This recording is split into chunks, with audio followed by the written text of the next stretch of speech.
Palatka, Florida, the county seat of Putnam County, is a rural city with a population of just over 10,000. Situated along the banks of the St. Johns River, its primary industries are paper products, energy, and agriculture. The Palatka Municipal Airport is a valuable asset to the citizens of Palatka and surrounding Putnam County. The airport now consists of over 730 acres with 3 active paved runways, the longest of which is just over 6,000 feet. But due to the age of the facility, the airport is not reaching its potential of becoming a viable business center for the community it serves. With the current economic downturn threatening Palatka's viability and growth, airport authorities felt they could help meet the overall community's needs by developing the airport into a viable business center. Well, from the infrastructure viewpoint, we radically needed to be brought up to a standard of good operation safety. It was stagnant at the time. If you seen the old little terminal building, you come in there, they were just like, it was drab, it was dreary, it wasn't alive and vibrant. All of the airfield pavement needed work. The terminal building is 45 years old. All of the hangars are full. They're going through, maintenance needs. There's no weather station. There's no improved access. I mean, you're basically looking at a terminal area and an airport that really hasn't changed much in years or maybe even decades. City and airport officials began the process of developing a vision plan to improve the airport facility. Of course, a major component of this plan is funding. We have a plan that is very comprehensive in scope that allows us to see where we are, where we've been, and obviously where we're going. We've been visioning for a number of years in preparing ourselves for economic growth. Some of the project, the FAA has come in at 95%, and then the rest of the funding, the state has funded at 80%, and so they've always had to either come up with a 20% or 2.5% match. It's almost perfectly 1/3 of the funding comes from the city, 1/3 from the Florida DOT, and 1/3 from the FAA. Well, the city was resourceful to make this project occur, really because the city has scarce resources. I mean, there's no other way to describe it. This is not a rich community. With a vision in place and a method of funding the project secured, the process began with design. The result was a plan to build a new terminal building along with a new apron and car park. Also, Taxiway B would be renovated and a much-needed weather station installed. Finally, 11 new T-hangars would be constructed to help meet the needs of those on a long waiting list. DOT made an offer of funding to the city to do the T-hangars, but didn't offer the funding up front. And the city started the project, but has to wait for their funding to come back from the state. So it took a little more time, but there's always been hangar demand here in Palatka. There will be hangar demand even after the 11 units are complete. The Taxiway B and weather station project was a more traditional FAA-funded project with Anderson Columbia. That came through very quickly. We designed it, we bid it, we put it on the street.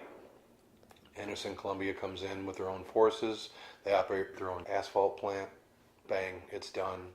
The automobile access road and parking, again, a traditional FAA project. The FAA came through with the money. DOT came through with their share. That contractor is Jack's 18, and they did a fine job for the city also. The apron was a part of Jack's 18's access road and parking area project. So again, they were working on both sides of the terminal. On the air side, they did the apron. On the land side, they did the access road and parking.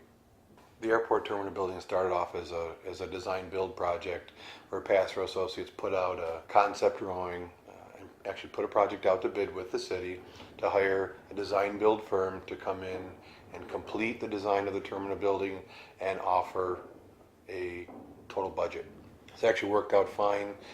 Passero and Ajax have worked through a lot of the details on the project, and JRA Architects, who's the design build architect, and we're happy where that is. But it's been a long process for the terminal building to get from the initial concept to construction. People had doubts. You're going to be able to knock off 4 projects this magnitude and to have them completed on time.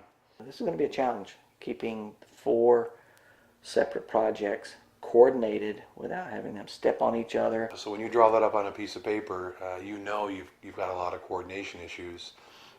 But we put a plan together right from the start, weekly meetings, back to back to back to back with all the contractors, really made sure that they'd be crossing paths. But the cornerstone of the airport project is the new terminal building. To be able to take and tie our whole community into a building, I guess I'd say. So from the color scheme to the roof material to the material on the side and the brick and work was all, I think, a lot inspired by Andrew and his team. I don't believe we could have got any closer to what the original intention was for this airport. You got the stone set against the hardy board with a lighter color, with the green roof, and just a beautiful view from the highway. And then when you walk inside and see the high ceilings and the big walls, and the counter space is going to be wood feature with glass.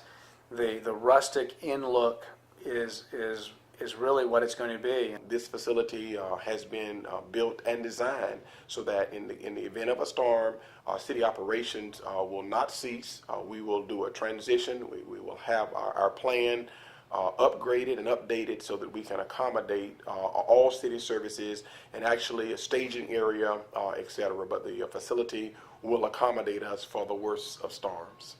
The exterior siding, if you will, and the roofing and everything went on the building, the windows.